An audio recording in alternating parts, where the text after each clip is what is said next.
Hi friends, this is Himanshi Bhatia और अब हम बात करने वाले हैं इंक्रीजिंग एंड डिक्रीजिंग फंक्शंस, जिसकी मदद से आप एक्सरसाइज 6.2 के सारे क्वेश्चंस चुटकियों में कर पाएंगे। तो 6 चैप्टर का नाम ही है एप्लीकेशन ऑफ डेरिवेटिव्स, यानी कि जब आप डिफरेंशिएशन करते हैं, जो आपने चैप्टर 5 में पढ़ा है, उसका यूज़ क्या है, आप रियल लाइफ में उसको कैसे अप्लाई कर सकते हैं। तो जैसे कि बलून इन्फ्लेट कर रहे हैं, तो वॉल्यूम जो है उसके अंदर का, बलून के अंदर का वॉल्यूम, वो टाइम के साथ चेंज हो रहा है, राइट। तो एक एग्जाम्पल है वो एप्लीकेशंस का। अब सेकेंड एक्सरसाइज में इंक्रीजिंग एंड डिक्रीजिंग फंक्शंस में हम डेरिवेटिव को कैसे इस्तेमाल कर सकते हैं, उसी के बारे में ये एक्सरसाइज है। तो देखिए, यहाँ पे मैंने कुछ लिखा हुआ है, थोड़ा सा बेसिक पहले बात कर लेते हैं, उसके बाद क्वेश्चंस पे जंप करेंगे। क्या लिखा हुआ है मैंने? बैटरी। मुझे एक बात बताओ, अगर मोबाइल आपने कहीं साइड में छोड़ दिया, चार्जिंग पर नहीं लगा हुआ, तो फ़ोन की जो बैटरी है वो बढ़ेगी, घटेगी या उतनी ही रहेगी? घटेगी, सही है। तुमने 80% पे छोड़ा था, 1 घंटे बाद 2 घंटे बाद देखोगे तो 80 से कुछ कम ही मिलेगी। लेकिन अगर आपने फ़ोन चार्जिंग पर लगाया तो उसकी बैटरी इंक्रीज़ होगी, है ना। तो depends on the situation. Battery अगर आपने चार्जिंग पर नहीं लगाई तो डिक्रीज होगी। एक एग्जाम्पल यहाँ पे मैंने मून का लिखा है। मून का जो साइज होता है वो हमेशा चेंज होता रहता है। कभी तो आप देखोगे फुल मून, कभी आप देखोगे नो मून मतलब अमावस्या, और कभी आप देखोगे क्रेसेंट मून, है ना, जो ऐसी शेप होती है। तो मून का साइज हमेशा चेंज होता रहता है, कभी ज़्यादा हो रहा है, कभी कम हो रहा है। तो ये बड़ा आड़ा टेढ़ा है भाई, इसके बारे में, ये तीसरी कैटेगरी है इन दोनों से। इसके बारे में अभी हम डिटेल में बात करेंगे। तीसरा है एज। आपकी एज कभी कम होती है, कभी उतनी ही रहती है। आपको कभी लगे कि यार हम बूढ़े ना हो, ऐसा पॉसिबल नहीं है। एज हमेशा इंक्रीज होती रहती है। तो ये कुछ रियल लाइफ एग्जांपल्स हैं क्वांटिटीज़ के, कि कोई क्वांटिटी जिसको हम मेजर कर सकते हैं वो बढ़ेगी, घटेगी या उतनी ही रहेगी। तो वो अभी हम देखेंगे कि मैथ्स में हम उसको कैसे यूज़ करेंगे। तो फंक्शंस की बात हम यहाँ पे करते हैं। देखो FN जो मैंने लिखा हुआ है ना, शॉर्ट फॉर्म है फंक्शंस की। तो क्विकली मैं कुछ एग्जांपल्स लिखती हूँ यहाँ पे फंक्शंस के, रादर ग्राफ बनाती हूँ, और फिर हम इसका डिस्कशन करते हैं। तो देखो, ये आड़ा टेढ़ा सा ग्राफ यहाँ पे मैंने बनाया है। ये कभी ऊपर जा रहा है, कभी नीचे जा रहा है ना। तो ये तो हम देख के बता पा रहे हैं कि देखो यार, यहाँ से हमने स्टार्ट किया तो ये लाइन ऊपर जा रही है, फिर नीचे जा रही है, फिर सीधी सीधी। बट ऐसा नहीं चलता है ना, हमको मैथमेटिकल तरीका भी आना चाहिए इसको लिखने का। तो क्विकली हम देखते हैं कि मैथ्स की भाषा में अगर हम देखें, इस ग्राफ को हम कैसे एक्सप्रेस करेंगे इंक्रीजिंग या डिक्रीजिंग की टर्म्स में। तो ए पे मैंने ग्राफ को स्टार्ट किया, राइट। फिर मैं देख रही हूँ कि ग्राफ की वैल्यू कैसे जा रही है, इट इज गोइंग अपवर्ड्स, ऊपर जा रही है ना। तो ग्राफ बढ़ रहा है। कहां तक बढ़ रहा है? यहाँ से स्टार्ट होके ए यहाँ तक, बस। उसके बाद तो घटना शुरू हो गया। तो ये जो पॉइंट है, हाईएस्ट पॉइंट, इसको मैं बी मान लेती हूँ, है ना। तो ए से बी में अगर हम देखें तो फंक्शन ऊपर जा रहा है। मैं इसको सिर्फ एक अपवर्ड एरो से रिप्रेजेंट कर रही हूँ, तो पूरा भी लिख सकते हो इंक्रीजिंग, सिर्फ समझाने के लिए कर रही हूँ। फिर बी से नीचे आ रहा है, कहां तक? इस पॉइंट तक। तो इस पॉइंट को मैं सी ले लेती हूँ। फिर हम देखें कि बी से सी में अगर हम देखें, ग्राफ घट रहा है। उसके बाद सी से ये जो पॉइंट है, यहां से लेके यहां तक ये ग्राफ बराबर आ रहा है, पैरेलल आ रहा है एक्स एक्सिस के, सीधा सीधा सीधा, ना तो ऊपर जा रहा है ना तो नीचे जा रहा है। तो सी से इस पॉइंट को हम मान लेते हैं जी डी। सी से डी में क्या हो रहा है? फंक्शन कांस्टेंट है ना, ग्राफ इज कांस्टेंट। अब ऐसे ही आगे भी हम बता सकते हैं कि डी से, मान लो इस पॉइंट को आप ई लेते हो, तो डी से ई में ऊपर फिर से अपवर्ड एरो आ जाएगा। फिर ई से एफ में ऑल्सो अपवर्ड एरो, अगर ये लास्ट पॉइंट को हम एफ मानते हैं तो, राइट। तो इस तरीके से हम ग्राफ के नेचर को देख के पता लगा सकते हैं। लेकिन अगर हम लिखना चाहें मैथमेटिकली, जो बुक में डेफिनेशन है इंक्रीजिंग या डिक्रीजिंग की, वो हमें करना जरूरी है। तो इसको मैं यहाँ पे समझाऊंगी। देखो, मैंने क्या करा है, 3 तरीके के मैंने ग्राफ बनाए हैं। अगर आप यहाँ पे देखो, फर्स्ट ग्राफ जो है वो सिर्फ ऊपर जा रहा है ना, इट इज इंक्रीजिंग। वो तो हमें देखने से ही पता चल रहा है, लेकिन उसको हम लिखेंगे कैसे? यहाँ से आपकी डेफिनेशन स्टार्ट होती है। ये इफ पार्ट है जो कि तीनों ग्राफ के लिए सेम है। जो देन पार्ट है वो अलग अलग है तीनों में, तभी तो डेफिनेशन अलग अलग आएगी। आप अपनी बुक में जो सेकेंड वाली एक्सरसाइज है 6.2, उससे पहले आप डेफिनेशन नंबर 1 देख सकते हो, साथ साथ उसी को मैं यहाँ पे समझा रही हूँ। तो हमने क्या करना है, x1 और x2 दो पॉइंट्स लेने हैं x एक्सिस पर। ये मैंने लिया x1 और ये मैंने लिया x2। वो कह रहा है कि अगर x1 x2 से छोटा है तो इस ग्राफ में जो पहले वैल्यू आएगी वो छोटी होगी ना, तो यहाँ पे x1 छोटा हो गया x2 से। उस केस में इंक्रीजिंग के लिए क्या होना चाहिए, तो फर्स्ट पहले देन लिख लेते हैं। चलो, अगर x1 x2 से छोटा है और ये इस बात को इम्प्लाई कर रहा है, मतलब क्या हो रहा है कि f of x1 f of x2 से क्या हो जाए, छोटा। अब ये क्या लिख दिया मैंने, समझ नहीं आ रहा क्या लिख दिया, समझाती हूँ। x1 के लिए जो वैल्यू होती है ग्राफ पर वो हमारी होती है f ऑफ x1, है ना। तो इस एक्सिस पर यहाँ पे जो पॉइंट है वो आपको ऐसे पता नहीं चलेगा, f ऑफ x1 है ना ये। फिर सेकेंड वाला जो पॉइंट है हमारा x2, उसके लिए अगर हम ग्राफ की वैल्यू पता लगाएं तो वो यहाँ पे कहीं आएगा। f ऑफ x1 यहाँ था, f ऑफ x2 ये रहा, है ना। अब मुझे ये बताओ कि f ऑफ x1 बड़ा है या f ऑफ x2, क्विकली बताओ कैसे पता चलता है भाई। y एक्सिस पर f ऑफ x1 है, f ऑफ x2 है, f ऑफ x2 ऊपर है, ऊंची संख्या, ऊंची वैल्यू, तो दिस इज ग्रेटर, है ना। अब f of x2 f of x1 से क्या हो गया, ग्रेटर हो गया, तो ये क्या फंक्शन हो गया, इंक्रीजिंग हो गया, है ना। सिर्फ मतलब समझो, लिखने का तरीका तो आप डेफिनेशन 1 जो बुक में है वो रीड कर सकते हो, सिर्फ इतना ही है that if x1 is less than x2 then f of x1 less than f of x2 implies the function is increasing। दूसरी चीज, अब आ जाओ डिक्रीजिंग के लिए। x1 अभी भी x2 से छोटा है, सेकेंड ग्राफ में देख रही हूँ x1 x2, x1 अभी भी छोटा है, पहली वैल्यू जो आ रही है 0 के करीब वो तो छोटी होगी, जो 0 से दूर है राइट साइड पर है वो बड़ी होगी। अब इस केस में अगर हम f ऑफ x1 और f ऑफ x2 की बात करें तो यहाँ पे x1 के कॉरेस्पॉन्डिंग f ऑफ x1 यहाँ होगा और x2 के कॉरेस्पॉन्डिंग यानी कि x2 के लिए जो संख्या है हमारी f ऑफ x2 फंक्शन की वैल्यू वो यहाँ पे है। अब इस केस में तो उल्टा हो गया, पहले f ऑफ x2 ऊपर था, f ऑफ x1 नीचे था। इस ग्राफ में f ऑफ x1 ऊपर है, f ऑफ x2 नीचे है, मतलब उल्टा हो गया ना।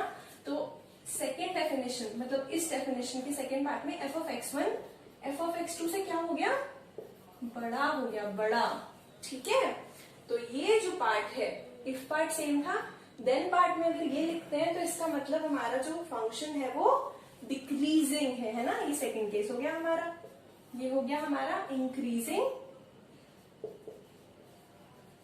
और सेकेंड वाला हमारा हो गया डिक्रीजिंग। अब मुझे तीसरे के बारे में तुम बताओ। फिर से हम दो पॉइंट्स लेंगे, x1 x2, x1 is less than x2, ये पार्ट तो सेम था ना तीनों के लिए। तो यहाँ पे अगर हम देखें तो f ऑफ x1 यहाँ पे कहीं आएगा, ये रहा f ऑफ x1। अब x2 के लिए मैं देखूं फंक्शन की वैल्यू तो भी f ऑफ x2 भी यहाँ पे ही आएगा, सेम, दोनों वैल्यूज इक्वल हो गई। तो f ऑफ x1 और f ऑफ x2 जो आ रहे हैं वो इक्वल आ रहे हैं। इस केस में फंक्शन बराबर चल रहा है, ना ऊपर जा रहा है ना नीचे, तो इस केस में फंक्शन क्या हो गया, कांस्टेंट हो गया। समझे बात। तो बहुत इजी सी डेफिनेशन थी, बस लिखने के लिए थोड़ा सा ये ट्रिक आपको देखना पड़ेगा कि x1 लेस देन x2, तो f ऑफ x1 और f ऑफ x2 में क्या रिलेशन है। x1 वाला जो पॉइंट का वैल्यू है ग्राफ का वो छोटा है तो फंक्शन बढ़ रहा है, जैसे जैसे आप इस एक्सिस पे बढ़ते हो वैसे वैसे आप y एक्सिस पे भी बढ़ रहे हो, है ना, तो इंक्रीजिंग। अब x2 बड़ा आ रहा है, मतलब आप राइट साइड जा रहे हो सेकेंड ग्राफ में, लेकिन f ऑफ x2 छोटा हो गया, मतलब फंक्शन घट रहा है। और अगर x1 x2 के चेंज होने पर भी फंक्शन की वैल्यू बराबर है, मतलब फंक्शन कांस्टेंट है। तो इसके लिए डेफिनेशन समझने के बाद एक क्विकली एक छोटा सा एग्जांपल करते हैं और उसके बाद डेफिनेशन 2 करने की जरूरत नहीं है, क्विकली मैं उसकी स्टेटमेंट बता दूंगी बस, और फिर मोस्ट इंपॉर्टेंट जो हमारी थ्योरम है उसके लिए चलेंगे। ये आपकी बुक का एग्जाम्पल नंबर 7 है। क्या कह रहे हैं कि जो फंक्शन है f(x) equal to 7x minus 3 है और आपको ये शो करना है कि ये इंक्रीजिंग है, किसमें, r पे। आप बुक में देखोगे बोल्ड आर बना होगा, जिसका ये मतलब होता है कि सेट ऑफ रियल नंबर्स, उसको या तो आप बोल्ड करके बना सकते हो जैसे बुक में है, या फिर आप ऐसे आर का जो ये वर्टिकल पार्ट है इसको आप ऐसे डबल बनाओगे तो भी रियल नंबर्स के सेट को डिनोट करता है। Just for knowledge I am telling you. So 7x-3 को आप इंक्रीजिंग अगर शो करना चाहते हो, एक दो नंबर में आता है अगर आता है तो, वरना आता नहीं है। वैसे थ्योरम वाले जो क्वेश्चन है वो आते हैं, अभी हम आगे करेंगे तो इसको देख लेते हैं क्विकली कैसे करना है। डेफिनेशन 1 का इस्तेमाल करना है इसमें। आपको ये दिखाना है, देखो आपको ये दिखाना है कि अगर x1 लेस देन x2 है तो f of x1 f of x2 से छोटा होना चाहिए। तो बेसिकली हमें ये दिखाना है। क्यों ये दिखाना है? जस्ट अभी हमने 1 मिनट पहले देखा कि इंक्रीजिंग, जो यहाँ पे मैंने ग्राफ बनाया था अभी इंक्रीजिंग के लिए, उसमें यही सेम इनइक्वालिटी कि ये होगा तो ये होगा, है ना, तब वो इंक्रीजिंग बनेगा। और यहाँ पे हमें इंक्रीजिंग ही शो करना है। तो आप बोलोगे सबसे पहले with presentation, let's do it, let x1 and x2। अब x1 और x2 आपको लोगे यहाँ पे, सबसे पहले आपको अज्यूम तो करना पड़ेगा ना। कोई भी क्वांटिटी आप लिखते हो, कोई भी वेरिएबल लिखते हो, तो आप पहले अज्यूम करते हो ना कि है हमारे पास, पर ये है कहाँ? Let x1, x2 belong to real numbers का सेट। क्यों भाई? वो कह रहा है रियल नंबर्स में तुम शो करो, ये सेट है, इसमें से ही हम ये वैल्यूज उठाएंगे x1 और x2। अब हमें क्या शो करना है?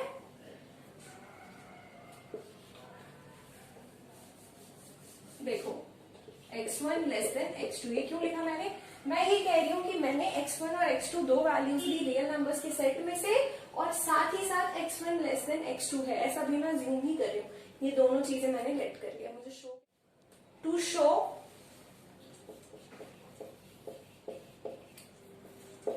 f of x1 less than f of x2।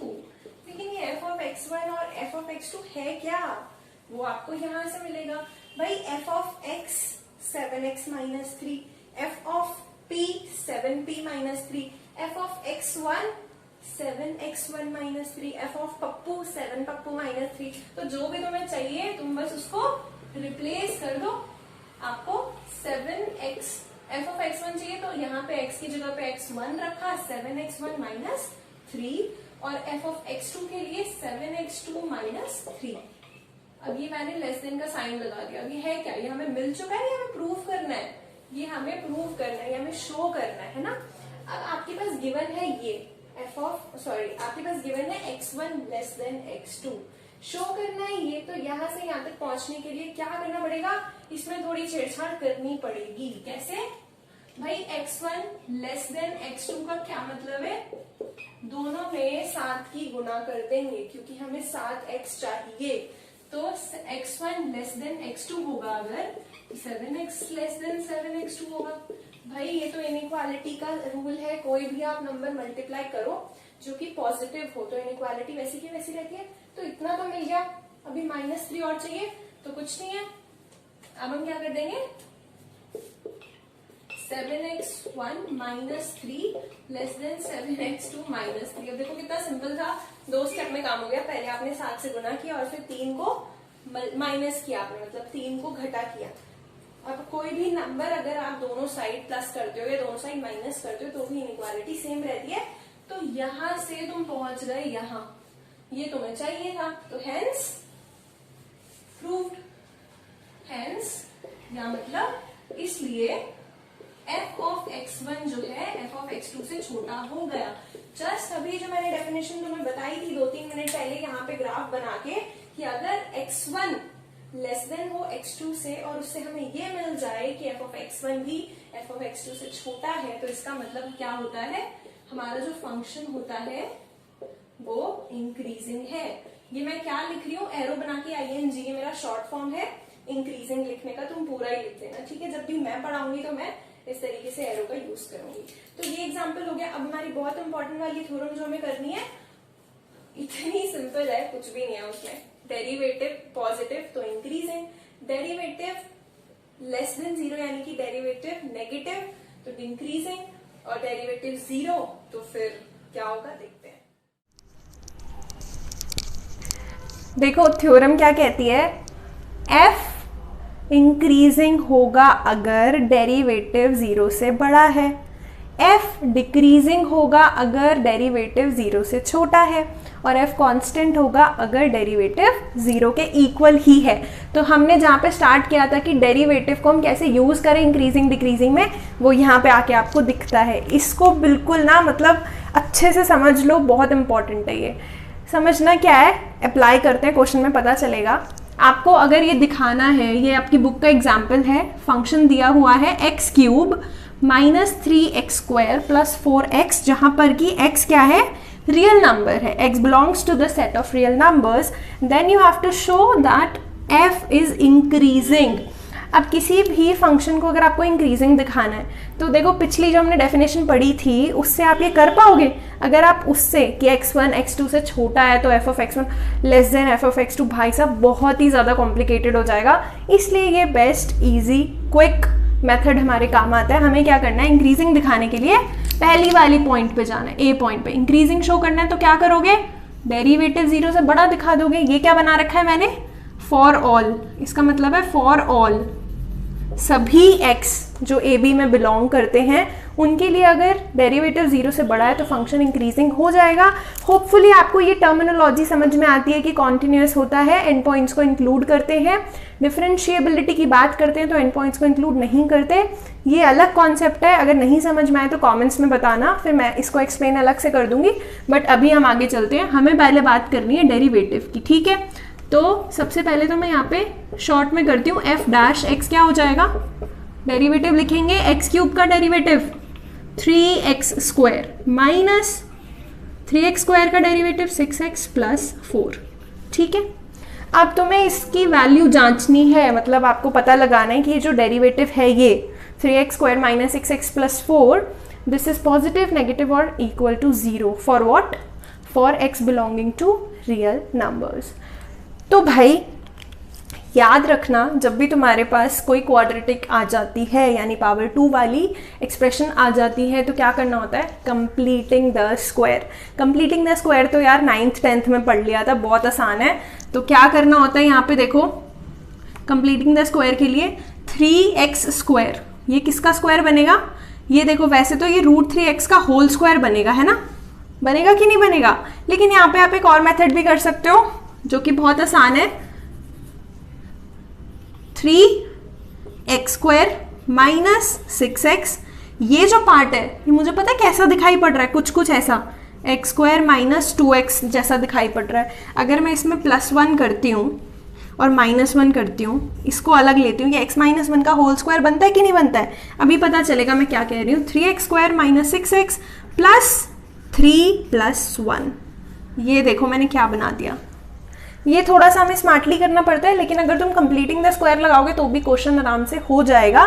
उस तरीके से भी ट्राई कर सकते हो कि इसको √3x का होल स्क्वायर बना दो और फिर समझ रहे हो एडजस्ट करके completing the square, that you can also do. But यहाँ पे मैंने इसको ईजिली स्प्लिट किया और फिर क्या करूँगी, फिर देखो 3 आप इस 3 वाले में से, इस पूरे सेट में से कॉमन लोगे तो अंदर क्या बचेगा, x² माइनस 2x प्लस 1, है ना, और साथ में ब्रैकेट बंद करके यहाँ पे क्या मिलेगा, +1। ऐसा हम क्यों कर रहे हैं, क्योंकि हमें सिर्फ इसके रूट्स नहीं पता लगाना है, हमें सिर्फ ये पता लगाना है कि ये पॉजिटिव होगा नेगेटिव होगा क्या होगा। तो पॉजिटिव तब हो जाता है अगर कंप्लीटिंग द स्क्वायर हो जाए, मतलब पूरा एक स्क्वायर फॉर्म में हमारे पास बन जाए तो हमें पता चल जाता है कि ये पॉजिटिव है। x² माइनस 2x प्लस 1 जो होता है वो x माइनस 1 का होल स्क्वायर होता है कि नहीं होता है, a minus b whole square का लगा के देख लो formula, x² minus 2x plus 1, साथ में ये रहा बचा हुआ +1। अब ये जो वैल्यू है 3 positive, x minus 1 whole square दिख रहा है यहाँ पे, इसको थोड़ा छोटा करके ऊपर लिख देती हूँ, 3x² माइनस 6x प्लस 3 + 1, और यहाँ पे इसको ये स्क्वायर है हमारा x माइनस 1 का, 3 positive, x minus 1 whole square भी पॉजिटिव, x माइनस 1 पॉजिटिव नहीं है, x माइनस 1 का स्क्वायर पॉजिटिव है, और फिर इसमें आपने कोई चीज़ ऐड करी वो भी पॉजिटिव। ये पूरी क्वांटिटी हर हाल में x की कोई भी रियल नंबर ले लो आप, वैल्यू कोई सा भी रियल नंबर उठा लो x की जगह पे, ये वैल्यू हमेशा पॉजिटिव आएगी। तो ये एक तरीका था जानने का कि एफ डैश पॉजिटिव होगा या नेगेटिव। हमने इसको वन ऑफ दीज कैटेगरीज में फॉल करा दिया कि देखो भाई पहली वाली कैटेगरी में हमारा फंक्शन जो है फिट हो गया, ये ग्रेटर देन 0 है। इसका मतलब हमारा जो फंक्शन था x³ - 3x² + 4x is increasing, तो वही हमें शो करना था। सो लिख देते हैं लास्ट में, इसलिए fx इज इंक्रीजिंग, पूरा लिख देना, शॉर्ट में मत लिखना। अब देखो बहुत सारे एग्जाम्पल्स हैं, आगे आगे हम करेंगे उन एग्जाम्पल्स को सॉल्व करना।